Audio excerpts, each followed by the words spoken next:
Mostly kepada ibu mengandung yang ada masalah macam sakit sendi, sakit lutut, end up you lead to arthritis. Benda ni is normal masa you pregnant. So sebenarnya perlu tak you risau? Okay, sebenarnya memang kadang-kadang kita fikir kenapa waktu mengandung ni macam-macam benda yang berlaku. That is normal. So bila dah berlaku ni penyakit macam ni, anda kena take action. And one of the reason kenapa kita keluarkan Tea Ashura Zikir Care ni adalah untuk anda minum selepas anda settle all the pregnancy punya journey. Kan, masa anda dah habis berpantang, dah masa untuk membesarkan anak-anak. So this is the time untuk anda minum untuk mengatasi masalah arthritis.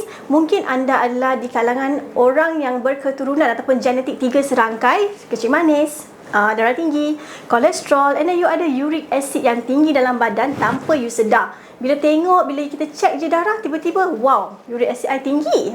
Even though you jaga makan. So penting untuk anda amalkan Tea Ashura Zikir Care ini sekarang sebab kita dapat banyak sangat feedback. Orang kata success and proven feedback.